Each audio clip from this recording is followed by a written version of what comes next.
On this episode, we discuss what happens when you get bored of living in Bangkok and a few ways to get the love back. So if you've been here a while and your groove has turned into a rut, you'll love this episode of the Bangkok Podcast.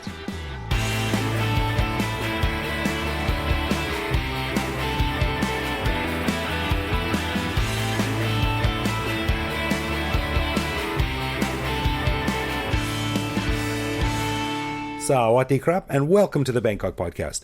My name is Greg Jorgensen, a Canadian who came to Thailand in 2001 and who misses fresh, fluffy snow, but not the gross, dirty, gray slush that coats everything for 2 months while it melts. No doubt. And I'm Ed Knuth, an American who came to Thailand on a one-year teaching contract 17 years ago, fell in love with the humidity, the tropical heat, and all the weird skin problems that come with it, so I never left. All right, well, we want to say a quick thank you to one of our patrons, a dude by the name of Tank Williams, who has the manliest patron name I think we've had so far. He supports us at the show shout-out level. Stick around after we're done talking about neighborhoods that will help rekindle your curiosity about Bangkok to hear why Tank has to be careful saying his name when he visits Thailand. Whoa. You can learn more about becoming a patron on our website. And of course, one of the cool things our patrons get is an unscripted, uncensored bonus episode every week where we talk about current events in Thailand and basically whatever comes into our minds. We just finished recording this week's bonus show and we chatted about all of the strange things that happen to your body when you spend any amount of time in Thailand's climate. We promise we didn't go into too much detail, but of course that depends on your subjective opinion of too much. But before we jump into the main show, I do want to mention a video that Greg put together. You could call it a behind-the-scenes video, which is basically a kind of how we make the Bangkok podcast. And I got to admit that Greg did all the work on this thing. I think he went a little bit overboard, if you ask me. But the video is a quite detailed look at what goes into how we produce this show every week, kind of step by step from the hardware to the software, some pictures of the equipment we have. And to be honest, you might be into it just because you're curious about this show, but it also could help you if you have any interest in podcasting yourself. It's a bit of a primer on how to do your own podcast, I think. Yeah, actually, I never thought about that. That's a good one because we get a lot of questions from people who want to start a podcast, and I say more the merrier. And we get a lot of questions from people that are answered in that video, which was made just for patrons. So, yeah, if you want to see it, you got to become a patron. But if you do, it's there just waiting for your little eyes to check out. That's right. Wait, here's a weird question I have for you, Greg. All right. I hesitated a second there. I think in the States we say primer, but do British people say primer? A primer on something? That's a good question. Well, the only time I've ever heard that word out of a guy I went to high school with whose last name was Primer was on the movie Contact, where a primer was a key to something, like a key to a code or something like that. So that's weird. Anyway, I'm sticking with primer. I'm sticking with primer as well. Yeah. Oh, thanks. Yeah. Okay, I'm glad I have your support on that. Canadians and Americans getting along once again. There we go. Yep. All right. Well, on this episode, we wanted to discuss something that a lot of expats here have probably go through at some point or another, and that is when you get bored of Bangkok. Now, we've always said that if you're bored of Bangkok, the problem ain't Bangkok, but we get it. Like, it's normal to want something new after a while, and one of the ways you can do this is by moving to a new neighborhood. Seems a bit drastic, maybe, but there are several places in Bangkok that offer a really, really cool sort of, I don't know what you would call it, like a refresh, a reset on the Bangkok button. So we wanted to talk a little bit about this phenomenon of how you live here for a long time and Bangkok sort of starts to grind on you, and some of the ways that you can sort of refresh your attitude and your outlook on Bangkok, which includes a few of these neighborhoods that Ed and I think are really cool spots to live in Bangkok. So what got me thinking about this was a random comment from my buddy Dom the other night, who just moved to a very Thai neighborhood after years of living on Sukhumvit. And he said something that made my ears perk up right away, and he put it so well. He said, that living in this new neighborhood has reinvigorated my curiosity about Bangkok. And I thought that was a really interesting thing to talk about. So let's listen to my short interview with Dom, which I recorded on my iPhone. I still think it sounds okay. And then Ed and I will talk a little bit more about the issue when we come back from me talking with Dom. All right. Well, first of all, apologies for any sound degradation here. I'm recording this on my iPhone because this was a last-minute opportunity to interview one of my friends. So I figured I better take it, and we're now sitting on a little child sofa at the top floor of Central Embassy. So I was talking to my friend Dom, who I've known for years and years, who's a longtime Bangkok resident, much like myself, perhaps much like you. Just for a few minutes, I wanted to have our intro to the show be a little conversation with Dom about where he moved and why this sort of opened up, sort of renewed his romance with Bangkok. Is that a way to put it? Romance? We all have a romance with Bangkok at some level. Yeah, I have a very mixed relationship with Bangkok. I've lived here for a long time, as you know, right? Yeah. And over the years, we've had lots of different adventures around the place. Sure have, place. Yeah. But I've always been in and out. Right, you travel a lot. I travel a lot. And late last year, Down and I bought a place down in Yanawa, which was one of these random places. We'd been out looking for an apartment to live in, and this place we kept coming back to down there on Tanon Chun. Yeah, and for anyone who doesn't know, this is sort of southeast of Saton, of north of Rama 3, kind of above what I colloquially call the nutsack of Bangkok, just above Pradang there. But I get to see the nutsack every morning. Nice. Well, it's a very cool area, and there's no Starbucks. Well, there might be a couple, but there's not a lot. There's no huge development. There's no huge office towers. What was it like moving from Sukhumvit, where you were for many years, to this area? Well, there's no 7-Eleven within 300 meters. Oh, my stars and garters. There's lots of mum and pop stores, right? Yeah. And in the morning you see the old routines where the monks are coming around doing the morning alms. On the side soys you're seeing the guys doing the morning breakfast food. Across from my street, or across from out of my condo, I can see all the guys lining up for their job with the local lady down there who sells it. And my maid tells me that this is the best job. Nice. In town. The rice porridge. The rice porridge, it's all good. The other thing is I'm having to reboot my Thai, which was enthusiastic to begin with, but now I'm having to use it all the time, right? Right. Well, yeah, living on Sukhumvit, you hardly need it. If you use it, it's like a bonus. Exactly. But you don't need it. Yeah, there you need it. And my wife is just laughing at me the whole time, watching me do this. But the really fun thing has been, now that I've been here and into the neighbourhood a bit more, really seeing a bit of Bangkok that, frankly, when I was moved into Sukhumvit back in 2005, was fading, and here it still exists. Right. And I think when you talk about the part of Bangkok that was fading, you mean the physical part of it, the buildings and the neighborhoods and the culture and stuff like that. But it's also, I think it also says a lot about our love of Bangkok as foreigners, because a lot of time, especially if you live in Sukhumvit or Silom or Ari or some of these places that we've talked about on the show previously, you can lose a little bit of, you can fall out of love with Bangkok. Very quickly. And this for me has been one of the wake-up things where, being back in this part of town, you see all the neat stuff. You really see the Thai communities on the street. You see the ebb and the flow. Right. I was talking with Chris earlier over dinner about how I've now been mapping out the Songtao routes to get around the neighbourhood. You're making your own Songtao map. I haven't caught a Songtao in bloody 10 years. I've never had to. Right. And that kind of cool little old school connection to old Bangkok.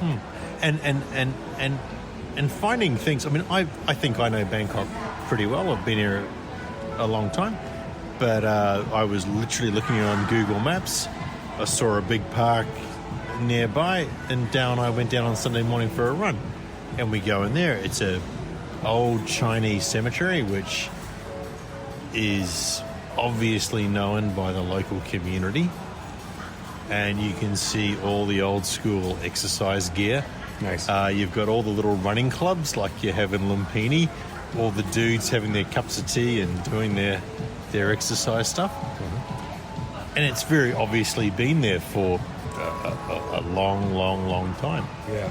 And then coming back through the neighbourhoods, you see the morning markets happening, you see all the food. And what was the word you told me that you had to learn because you had to sort of take on some home repairs by yourself? Yeah, well, this is the other thing about buying a place, right? You actually have to own the stuff you do. Ong Sa. Ong Sa. Yep. And apparently, what is that again? Ong Sa. That's the degree when you want to buy a pipe. The degree of bend in the elbow of the pipe. Exactly. So you can say Ong Sa, 30 degree or something like that. Exactly. Yeah, exactly. like, you know, it's interesting. That's a whole other aspect of it is because it busts open this whole area of Thai that you never needed to know. At all. Yeah. And this has been the hilarious part about moving over there is rediscovering that Thai that I learned years ago in the back of the book, which was never going to be useful. Right. And now it's all coming back. Yeah, and you said it's also easier to get a grab, like a grab taxi or a grab This car. is the weird-ass thing. Living in Ruamrudi, you could never get a grab. And now down there, I'm getting grabs regularly, either to the office in the morning or home at night. I don't know whether it's the distance makes it worthwhile for these guys or we're on a good route for them, but...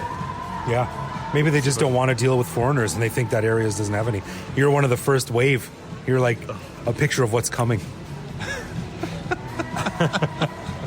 You know when you're on your morning jog, some old Chinese dude is running around like, oh, God, here they come. Yeah. I'm sure, though, Bangkok being Bangkok with the long history here with the foreign community, there's bound to be some old German guy living around there somewhere. Yeah, just a matter of time. Well, thanks, man. That's some really interesting insight. And Ed and I are going to continue talking now about some other areas in Bangkok where you can get the same experience. But thanks for piking my interest and giving us the impetus to do a whole show on it. Very happy to pike. Enjoy your neighborhood. Thanks, man. You know, I like this topic because as an expat, we all go through phases where we get bored or I don't know what the right word is. We just get tired of Bangkok. This is something unique to expats because tourists and maybe even re-tourists, they don't really go through. They don't really go through this because they're here for a couple weeks or a couple weeks a year, and they're jam packed with new, fresh stuff. You know, or maybe they're going back. They're going back to something that they love, and they're here because Bangkok is something special.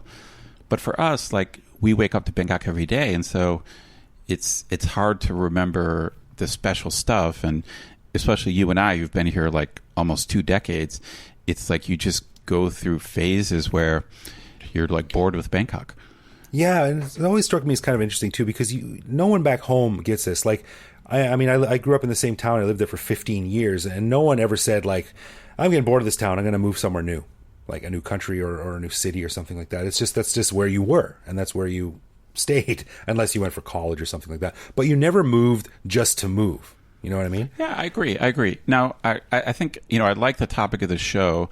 We are going to focus on this idea of, you know, if you are a long-term expat, like if you've been here a long time, but you're in one of these ruts, we are going to suggest in this show that an interesting thing to do is just move to one of these very Thai neighborhoods. They're not just Thai, they're also kind of unique and different. So we're going to talk about that way to get out of a rut. But we also just want to talk about, just in general, what you could do, even if you don't actually move somewhere, like what you could do just to get yourself out of the rut and kind of remind yourself of what a complex city this is. Because I think, you know, I mean, Greg said it perfectly. Like, if you're bored with Bangkok, it's really something going on with you because you're right. But you're right, though, because Bangkok is so big and it's so complex that, I mean, I know we've said it on the show many times, but I just one of the reasons I stay here is that I keep discovering new stuff. Right, yeah. This is what I say to my friends back home and I say to my family. Just this year, I went to this whole neighborhood I didn't even know existed. And, you know, it's in general, I'm not bored of Bangkok, although I have gone through these phases that we're talking about. Right. And saying you're in a rut is a good way to put it, because as expats here, we sort of want to find an existence that cushions us a little bit, that protects us a little bit, that makes us feel comfortable and insulated a little bit. And once you find that, it's not easy to get out of it. And you can, I think, get bored of that. Like I've been here 17 years. I've lived in four different places, which I think is a pretty low number of places to live in 20 years as an expat. But what I first lived here, I lived on Phetchaburi by Thonglor, and then I've lived in Ari, and I've lived where I do now, which is, I would say I do now is on the low end of the Farang comfort scale, but it's still not as sort of Farang foreign expat friendly as Chinatown, which is where I got a kick in the ass and I moved to, and I was like, oh my God, there's so much cool stuff that I know nothing about. That part of Chinatown that you moved to, kind of the Talat Noi district, is so unique. And that's the perfect example. I mean, later on in the show, I'll mention like my example of getting blown away by some place in Bangkok. But your neighborhood in Chinatown is so different from the rest of the city. Yeah. That it's just the perfect example of, you could be living in Thailand or Bangkok for a decade and feel like you've been everywhere. But if you haven't been to Talat Noi, like you don't know Bangkok. That's right. And it was an eye-opening experience for me. And at the time I moved there, I'd been living in the same little crappy one-bedroom apartment for almost 5 years. And it was getting a bit stagnant, and I liked it, but I knew the neighborhood so well, and I knew my little places to stop and eat and get coffee, and the motorcycles knew me, the motorcycle drivers knew me, but when I moved to Chinatown, back then there was very few other foreigners living down there, and it really sort of opened my eyes. I was walking around going, my God, like there's so much new food to try. There's so many new areas to explore. There's so many new temples to see and coffee shops and stuff. So that was my experience. And I can definitely report back that giving yourself a kick in the ass to get out of that rut that you might be in living on Sukhumvit or Silom or something, I don't think it's ever a bad thing if you find a nice little neighborhood to go to. Yeah, I would say take risks and move somewhere that is more Thai with fewer foreigners. Even if it's a place that ends up being boring, you can always move again. Like it's funny when when you're young, the idea of doing something for a year seems insane. Right. You're like for a year I'm going to be stuck here.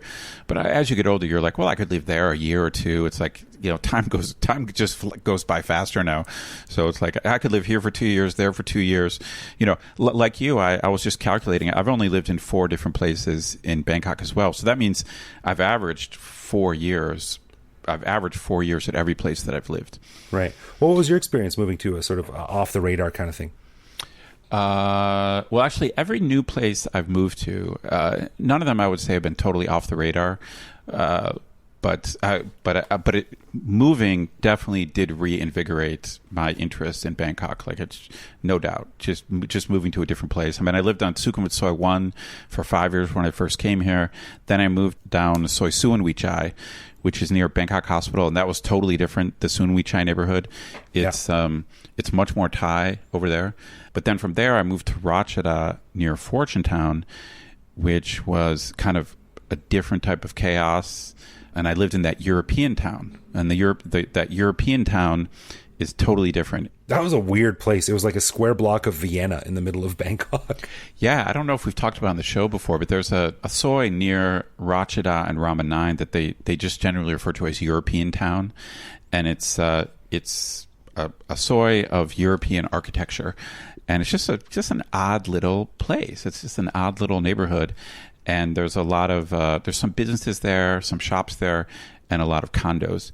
And it's just a weird little place. And they also film a lot of movies and commercials on that soi because, like, if they need somebody that looks like Europe, they film it on that street. So I had weird experiences there where I would wake up and hear noise outside, and I would look out the window, and there'd be like a massive film crew on my soi. And I remember one of the weird things I saw was, I never saw the commercial they were filming, but they were filming some commercial that involved all types of diverse characters, like charging down the soi. Oh, really? So, So it was probably about 30 people, but dressed in totally diverse costumes. So they had like a samurai guy, like a medieval knight, like it was just charging down the soy, like all these like strange characters, And That's weird. I mean, that part of town has been growing a lot. Like, so I was there just when Central Rama 9 was opening, and so there's all kinds of construction around there. That's where I fell in love with Fatty's Bar and Diner, which we talked about previously on the show. Right. From there, I moved out to Thonburi, where I am now. And as I mentioned on the show before, now I'm in kind of like a quiet neighborhood that feels very suburban, even though I'm right in the middle of the city. Yeah, and that's another thing too. Like when I've got 3 neighborhoods here that I thought about that I thought I could recommend for people. And of course, like if you get sick of living in downtown Bangkok and want to change, like of course you could move out into the outskirts of Thonburi or out by Suvarnabhumi or north or over up to Don Muang or something like that. Like of course it's easy to do that, but you're so far out of the city that it becomes kind of inconvenient. So the 3 neighborhoods that I thought of is like, where can you go where you're still close enough to downtown Bangkok that you still have the option of continuing on with your social life and your work office and things like that without disturbing it too much, but still find like these sort of old school, more charming, laid back neighborhoods. So like I started thinking a little bit about it, and I was just thinking of various friends that I visited over the past few years and places I've driven through in taxis, or maybe have to go and pick something up, like go to this neighborhood and pick up a package from the post office, and you find yourself in this really interesting place. So the first one that came to my mind was along Chan Road.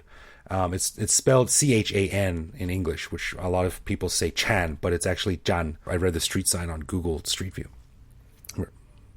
I'm pretty proud of myself.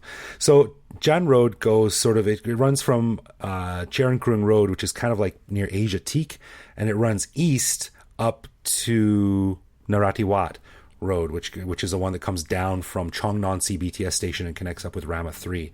So there's like a whole little sort of square in there, and that is the neighborhood where Dom lived, who we just heard from on the show. And I'll post a picture of this on the website so you can see these areas I'm talking about more specifically. But as he said, like he's had to learn new words, like new Thai vocabulary to help him get through the day. He's starting to remember Songtao routes, like the old red pickup trucks that still sort of circle around old neighborhoods now. So he's memorizing which numbers go to which destinations that he can get onto. And that's always struck me as a really cool area. There's a lot of little shops, like old framing shops and TV repair shops and old school Thai businesses. And there's very few Starbucks and giant shopping malls and things like that. Right. So Chan Road, the area around Chan Road, has always struck me as a really cool place to explore. And as Dom said, a really cool place to live as well. Interesting. I've been through that area, but I've never known anyone who lived over there. But yeah, that's it's kind of old school, and it seems pretty Thai, but it's right in the middle of the city. Yeah, exactly. Yeah, easy to get in and out. And the second one I was thinking of, I remember my friend Lenka, who used to live here, and I always thought this is a little bit more out of the way, but it's such a weird sort of like area. And if you look on the little graphic that I made, it's the area by the Rama 3 bridge called Bang Ko Lam. It's sort of on the far end of Rama 3 Road around Charan Krung Pracharak Hospital. And there's a couple of tall condos there right on the river that are popular with foreigners. And I visited her a couple times, and it's just lots of street food. There's a couple of sort of high-end Thai restaurants, like the ones where you go sit on the balcony and look over the river. It just struck me as a really quiet, nice little, it's almost like a peninsula.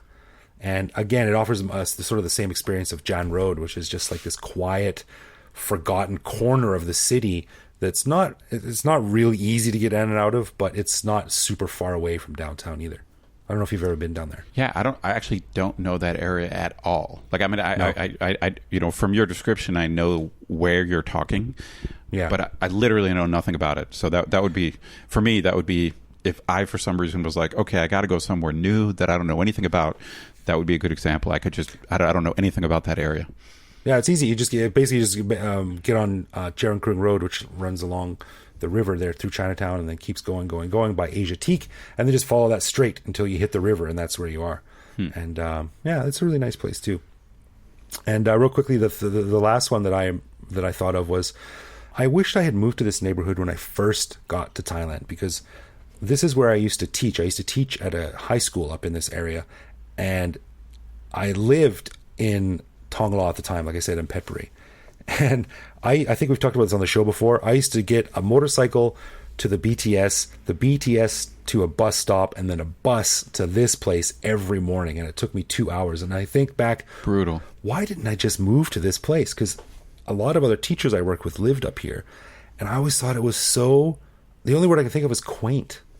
And it is the area called sort of Nakhon Chai Si / Dusit, sort of along the northern end of Samsen Road. Sure, and just right. a little bit further back from the river.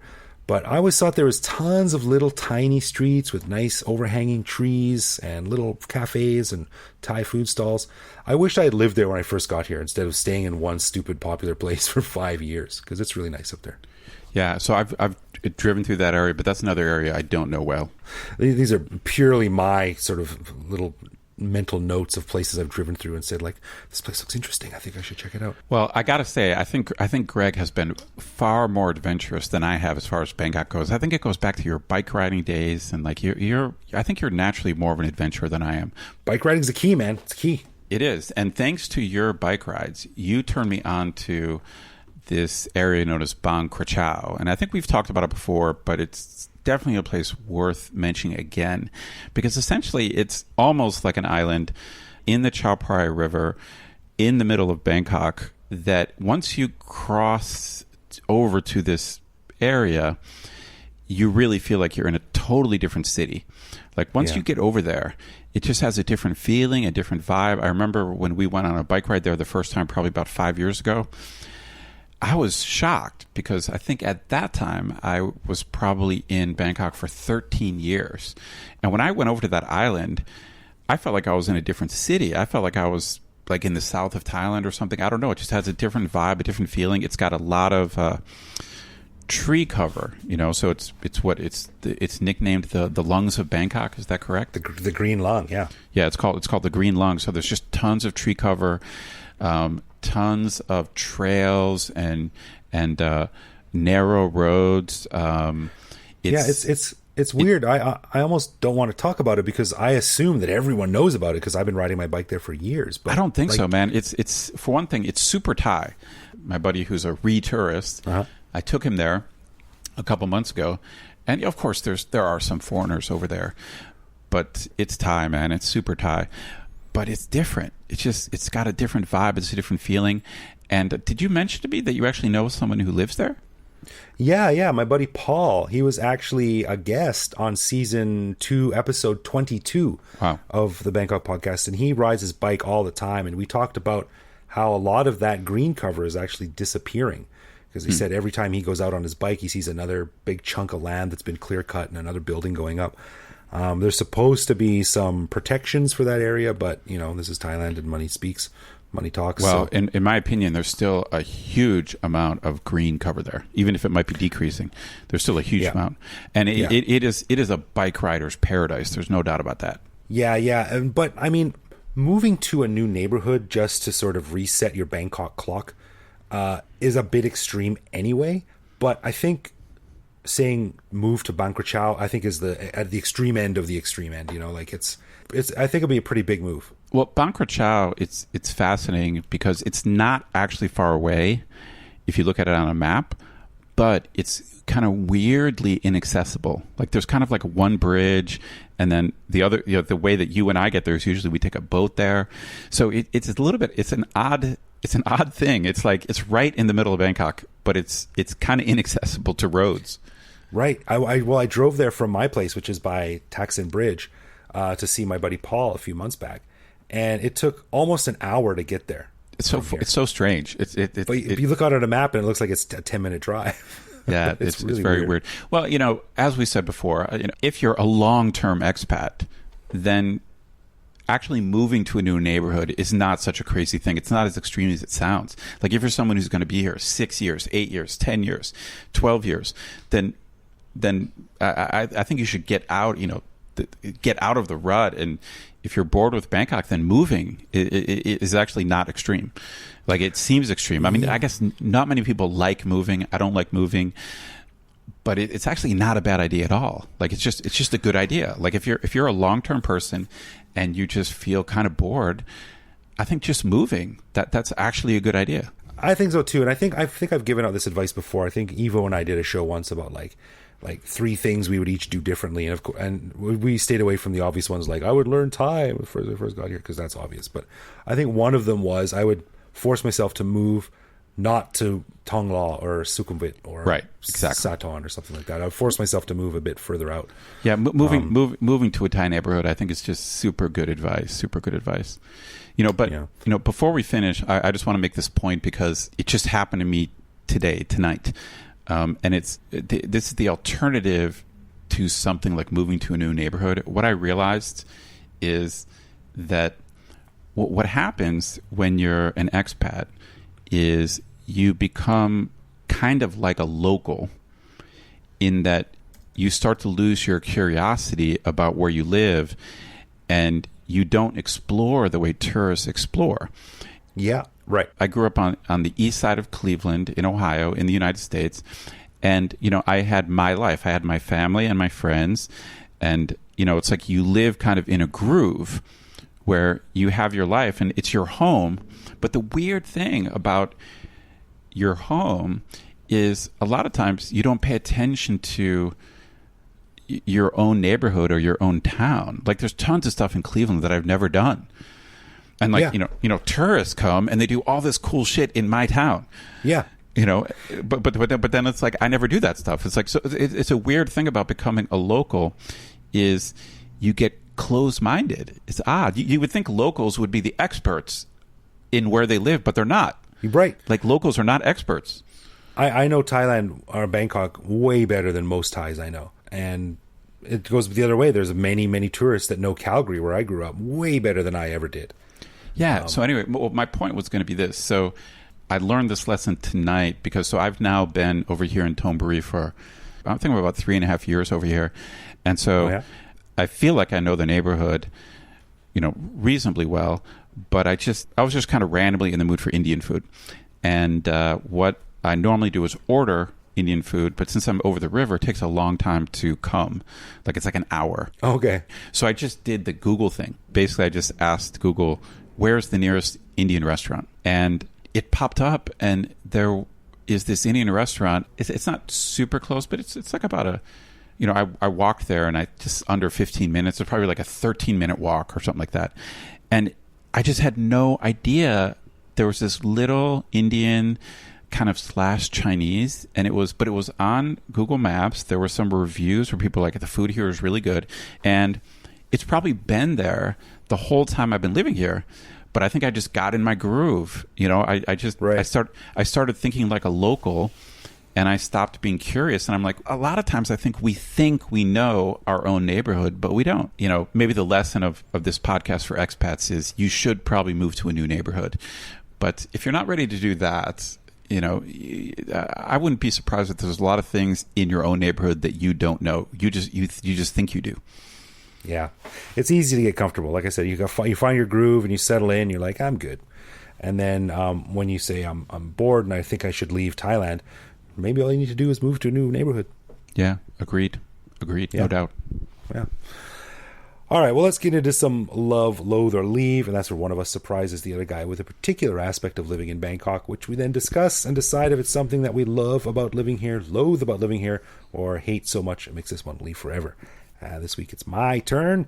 So, Ed, I'm going to say one thing to you, and you have to tell me if you love it, loathe it, or leave it. All right, here we go. 1,000 million. Do you see what I'm getting at? 1,000 million. You mean like a billion? Exactly. When Thais give you large numbers, they say them like 1,000 million. How many people or how many germs are on this thing? Oh, there's like at least 3,000 million germs. They don't say the word billion. Interesting. I think you're right about that. I think you're right about that. And I bet, God, I wish my Thai was better. Your Thai, I think, is a little bit better than mine. but maybe it has something to do with the way Thai numbers work, because when I try to say big numbers in Thai, I also screw it up. I'm like Nung San, and like I'm trying to keep it straight. Like Right. So is it a translation issue? Well, I don't think so. And what's interesting is, and again, if I stick my foot in my mouth here, I apologize, but I don't have a full grasp of Thai either. But they also, it's flipped, because we say like 10,000, which is the same thing as saying like 1,000 million. It's the small number followed by the huge number, but Thais actually have a word that means 10,000. Right, that's right. Right. It's moon. Like Nung Moon is 10,000. Song Moon is 20,000. They say, 1,000 million, where we say a billion, but they say moon and we say 10,000. You see what I'm getting at? But anyway, when it just always struck me as weird. The first time I heard that, someone said 1,000 million. I was like, you mean a billion? But they don't use that. I think this one, I don't think I can loathe it, because I have so much sympathy for like cross language equivalencies, that, and I'm so bad. It's that I think I'm going to have to stick with love, just because I'm too sympathetic to say like I hate when they do it, but I know exactly what you're talking about, and it can be very confusing. Yeah, I don't know. I always have to stop for a second and think like 0,000. Okay, so they mean a billion, 10 billion, or 7 billion, or something like that. How many people live in the world? About 6,000 million. Like 6 billion. Yeah, that's right. In this case, my Thai is so bad, and I'm too sympathetic to say I loathe it. I'm going to say I loathe it, but I don't. It's not because I loathe the Thai element of it. I loathe that there's no consistent number used worldwide. Right. And it's related to my hatred of when you say, spell my name, Greg, and someone goes, gong, road, elephant. I'm like, those aren't the words. Those aren't the words that everyone's agreed on. Like right. There should be a standard list of things to say. So agreed. I would loathe it, but I loathe that there's the sort of international community hasn't put more work into making everyone use the same numbers. Damn it! There should be a universal language. Where's Esperanto when you need it? See. All right. So as we mentioned at the beginning of the show, we'd like to say thank you to Tank Williams for lending us his support at the show shoutout level. And Greg, what did you find out about Tank? Well, as it turns out, Tank is the same age as me. He's a young buck like myself. But unlike me, he is Luke Krung, with a Thai mother and an African-American father. He said in his email, same as Tiger Woods. So there you go. Tank lives in the U.S., but has visited Thailand a few times over the years, although he says his family used to insulate him from a lot of things on his trips. But he was recently here on his own for the first time and said the podcast helped him understand a lot of things about Thailand. So thanks, man. But Tank is considering a move here later this year. And I got to say, my friend, I would recommend you get the pronunciation of your name sorted out. Because I assume Tank comes from your manly size. But Thais don't say Tank. They say Dang. Dang. And, that caused Siri to go off. Greetings, Greg. Did you hear that? Thanks, Tank. You caused Siri on my phone to go off. Wait, why? Siri says I said, hey, say bang bang. And then it said, greetings, Greg. Stupid AI. Well, there you go, Tank. You made us happy, and you activated my artificial intelligence on my phone, Tank. You're a superstar. Well, like I was saying, Thais don't say tank. They say dang. And us mealy-mouthed foreigners, we often mix it up, and we say dang, which means red. So, Tank, if you're not careful, you will have a new nickname. Your Thai friends will start calling you Red Williams. But that's also kind of a cool name. Yeah, like when you say, what's your name? And you say Tank, they'll say, oh, dang. If you pronounce it wrong, they'll think your name is Red Williams, which is cool. But listen to this. FYI, I only know this from playing with my son's toys, but you know how you say tank in Thai? No? Rot dang. Oh. Like a car tank, like a vehicle tank. But they say dang. But you have to be specific and use the rot so the people know what you're talking about. Rot dang. So there you go, Tank. I think you need to decide which name you like better. Do you like being called Red Williams or Rot dang? I like Rot dang. The problems that a cross-cultural dude has to deal with. That's right. Thanks for your support, man. We do appreciate it. And I, for one, am in favor of your move to Thailand. I hope you come here and and we can buy you a beer, or you can buy us a beer, or we can all buy a bunch of beers for each other. For sure. Pretty much anytime someone asks me, should I move to Thailand, I say yes. Right. I can't remember ever saying no. It's worth checking out. If you're thinking of moving to Thailand, just do it. Just do it. It'll be an adventure, and you won't regret it. Yeah. It's like someone asking you in front of your wife, do you think I should get married? Yes. That's a fantastic idea. Yeah, great idea. Course, Absolutely great idea. Fantastic. Okay, before we wrap up, I'd like to give a special thanks to all of our lovely patrons. As you know, we don't run ads or have sponsors, so we really do appreciate the support we get from our patrons. If you want to learn more, just head to bangkokpodcast.com/support. And if you want to get in touch with us, it's easy. Bangkok Podcast on social media, bangkokpodcast.com on the web, or simply bangkokpodcast@gmail.com. We are very polite, and if you're right, we will answer. Yeah, you can also find us online where we post each episode and carry on conversations with our listeners. You can also reach out to me directly on Twitter, where I am BKK Greg. So thanks for listening, folks, and we'll see you back here next week. No doubt. That's my catchphrase. I'm just going to keep repeating it. No doubt. We'll be here next week.